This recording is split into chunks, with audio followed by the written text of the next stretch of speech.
सरोकार।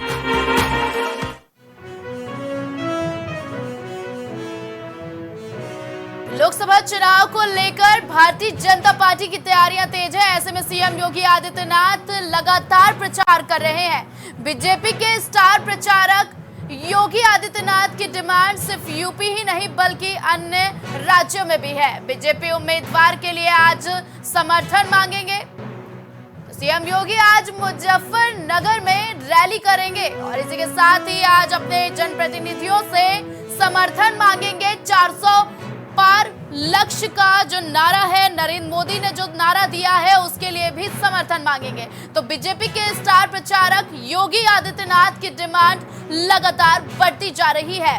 भारतीय जनता पार्टी उम्मीदवार के लिए आज समर्थन मांगेंगे। सीएम योगी आदित्यनाथ का आज मुजफ्फरनगर दौरा है, जहां पर सीएम योगी आदित्यनाथ आज मुजफ्फरनगर में रैली करेंगे। सीएम योगी आज जम्मू कश्मीर जाएंगे। तो लगातार सीएम योगी की डिमांड बढ़ती जा रही है। भारतीय जनता पार्टी के स्टार प्रचारक योगी आदित्यनाथ की डिमांड सिर्फ यूपी ही नहीं बल्कि अन्य राज्यों में भी जोरों शोरों पर है।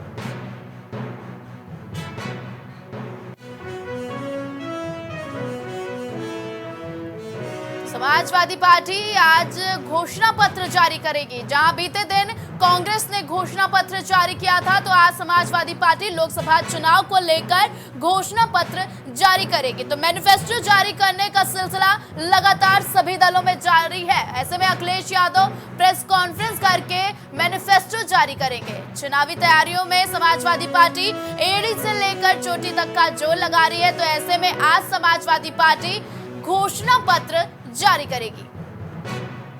लोकसभा चुनाव को लेकर सियासी हलचल तेज है और ऐसे में आज समाजवादी पार्टी मैनिफेस्टो जारी करेगी। अखिलेश यादव प्रेस कॉन्फ्रेंस करेंगे और मैनिफेस्टो जारी करेंगे। तो चुनावी तैयारियों में जुटी समाजवादी पार्टी अब कमर कसती हुई नजर आ रही है। समाजवादी पार्टी आज घोषणा पत्र जारी करेगी। लोकसभा चुनाव को लेकर सरगर्मियां तेज हैं और ऐसे में बीते दिन कांग्रेस ने मैनिफेस्टो जारी किया था और आज समाजवादी पार्टी मैनिफेस्टो जारी करेगी। अखिलेश यादव प्रेस कॉन्फ्रेंस कर जानकारी देंगे, मैनिफेस्टो जारी करेंगे और चुनावी तैयारियों को और भी धार देंगे। समाजवादी पार्टी आज मैनिफेस्टो जारी करेगी। घोषणा पत्र जारी करने के लिए समाजवादी पार्टी में तैयारियां पूरी हो चुकी हैं और लोकसभा चुनाव को लेकर आज घोषणा पत्र समाजवादी पार्टी जारी करेगी। सबसे पहले भारतीय जनता पार्टी ने मैनिफेस्टो जारी किया, उसके बाद कांग्रेस और अब समाजवादी पार्टी आज मैनिफेस्टो जारी करने वाली है।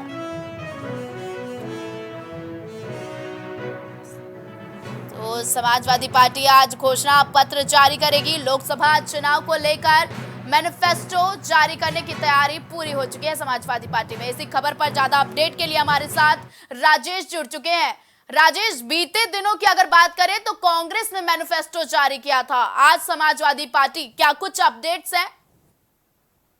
बिल्कुल स्वप्न, अगर बात समाजवादी पार्टी की तो बिल्कुल सही है कि जैसे लोकसभा चुनाव सामने है तो लोकसभा चुनाव आते ही सारी पार्टियां अपने अपने मैनिफेस्टो जारी कर रही हैं। तो जैसे अभी कांग्रेस ने भी जारी किया था मैनिफेस्टो, और कांग्रेस के बाद जो है अब समाजवादी पार्टी इंडिया अलायंस में है, तो इंडिया अलायंस में समाजवादी पार्टी के आज अपना मैनिफेस्टो जारी करने वाली है। और मैनिफेस्टो में सबसे बड़ी बात ये होगी कि मैनिफेस्टो में जो गरीब हैं, जो महिलाएं हैं, जो बेरोजगार हैं, उस खास करके किसानों को भी साधने की समाजवादी पार्टी कोशिश करेगी। स्वप्निल, राजेश, बीते दिन जब कांग्रेस ने अपना मैनिफेस्टो जारी किया था तो सियासी सरगर्मियां तेज हो गई थी।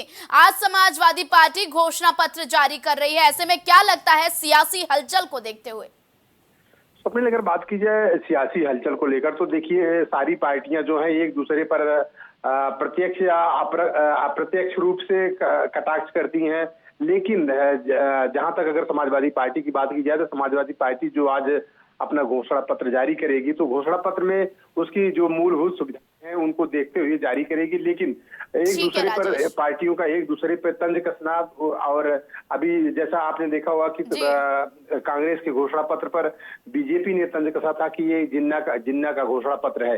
तो जाहिर सी बात है कि पार्टियां एक दूसरे पर आरोप प्रत्यारोप लगाती रहती है और मतलब दूसरे पर किसी न किसी तरीके से वो कटाक्ष करती रहती हैं। लेकिन इस तरीके से आज अगर समाजवादी पार्टी अपना घोषणा पत्र जारी करने वाली है तो घोषणा पत्र में उसकी मूलभूत सुविधाएं जो है वो गरीबों, महिलाओं, बुजुर्गों और जी बेरोजगारों, राजेश, अगर बात की जाए तो बीते दिन जब कांग्रेस ने अपना मैनिफेस्टो जारी किया और आज समाजवादी पार्टी मैनिफेस्टो जारी करने वाली है, ऐसे में क्या लगता है कि उत्तर प्रदेश में कांग्रेस और सपा गठबंधन में है तो क्या मिला जुला मैनिफेस्टो हो सकता है? बिल्कुल स्वप्निल, अगर बात की जाए समाजवादी पार्टी और कांग्रेस की तो बिल्कुल बात सही है कि दोनों अलायंस पार्टियां हैं, गठबंधन में हैं।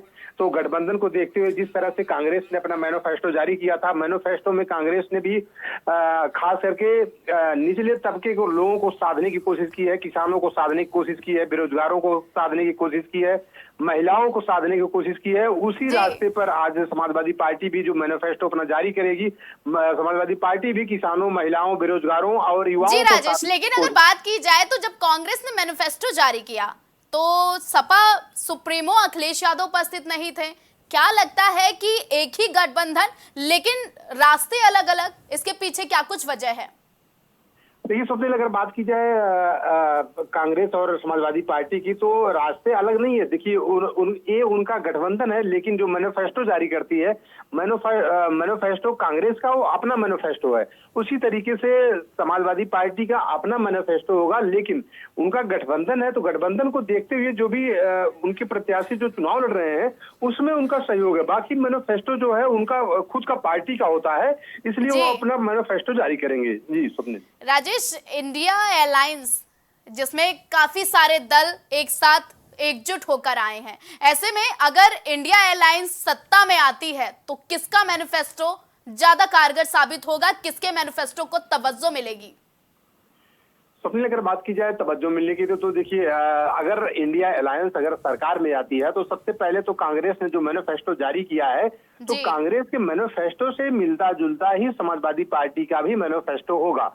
और जो दूसरी चीज ये है कि समाजवादी पार्टी जो मैनिफेस्टो अपना जारी कर रही है उसमें भी उन्हीं चीजों को, जो मूलभूत सुविधाएं जनता की है, तो उन्हीं सुविधाओं को समाजवादी पार्टी भी तरजीह दे रही है और जिसको कांग्रेस ने अपना मुख्य एजेंडा बनाया है, मुख्य अपने मैनिफेस्टो में पॉइंट बनाया है। जी राजेश, ज्यादा जानकारी हमारे दर्शकों तक पहुंचाने के लिए बहुत बहुत धन्यवाद। तो अब्बास अंसारी आज गाजीपुर पहुंचेंगे, तो मुख्तार अंसारी की मौत के बाद आज अब्बास अंसारी गाजीपुर पहुंचेंगे, पिता मुख्तार की कब्र पर फातिहा पढ़ेंगे। 12 अप्रैल तक पैरोल मिली है। कल सुप्रीम कोर्ट से अब्बास अंसारी को राहत मिली थी, जिसके बाद आज अब्बास अंसारी गाजीपुर पहुंचेंगे। पिता मुख्तार अंसारी की कब्र पर फातिहा पढ़ेंगे। 12 अप्रैल तक पैरोल मिली है। अब इसके बाद अब्बास अंसारी सुप्रीम कोर्ट से राहत मिलने के बाद आज गाजीपुर पहुंचेंगे। पिता मुख्तार अंसारी की मौत के बाद अब्बास अंसारी आज गाजीपुर जाएंगे, वहीं कब्र पर फातिहा पढ़ेंगे। इसी खबर पर ज्यादा अपडेट लेके हमारे साथ पवन मिश्रा जुड़ चुके हैं। पवन, अब्बास अंसारी को सुप्रीम कोर्ट से बड़ी राहत मिली है, संपर्क नहीं हो पा रहा है। आपको बता दें कि अब्बास अंसारी आज गाजीपुर पहुंचेंगे। पिता की मौत के बाद आज अब्बास अंसारी गाजीपुर पहुंचेंगे। सुप्रीम कोर्ट से अब्बास अंसारी को 12 अप्रैल तक पैरोल मिली है, जिसके बाद आज अब्बास अंसारी गाजीपुर पहुंचेंगे। तो ज्यादा अपडेट के साथ पवन मिश्रा जुड़ चुके हैं। पवन, आज सुप्रीम कोर्ट से राहत मिलने के बाद अब्बास अंसारी गाजीपुर पहुंचेंगे, क्या कुछ अपडेट्स हैं?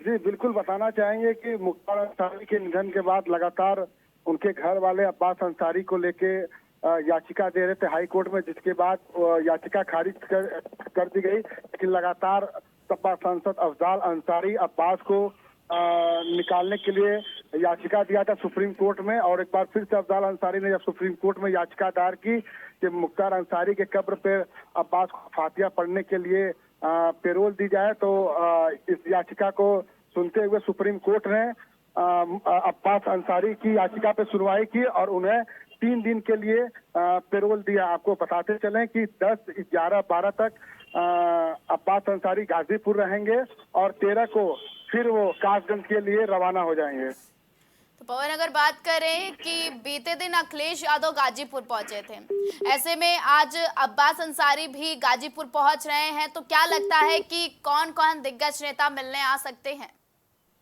जी, प्राप्त जानकारी के अनुसार मुख्तार अंसारी के निधन के बाद सबसे पहले स्वामी प्रसाद मौर्य पहुंचे थे। उसके बाद लगातार राजनीतिक दिग्गजों का आना जाना शुरू हुआ।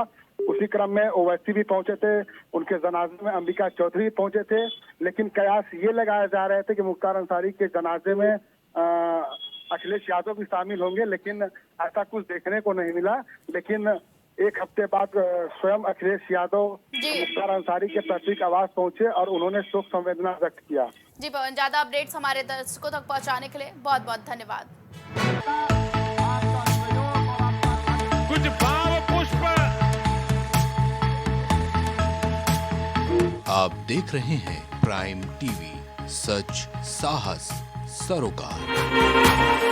प्रॉब्लम्स थी जो मेरे को स्टेप्स चढ़ते हुए प्रॉब्लम थी, वो अब I think so 70% is improved. ठीक है, मेरे को एंकल में प्रॉब्लम थी एंड मेरे को नसेस मसल्स प्रॉब्लम थी, जो मसल्स में काफ़ी पेन रहती है, जो अब की इस टाइम पर एक बार ही मैंने लिया। मैं लास्ट टाइम आया था, उसके बाद मैं अब दोबारा आया हूँ, तो ऐसे 70% इज इम्प्रूव्ड, जो कि डॉक्टर नहीं कर सका।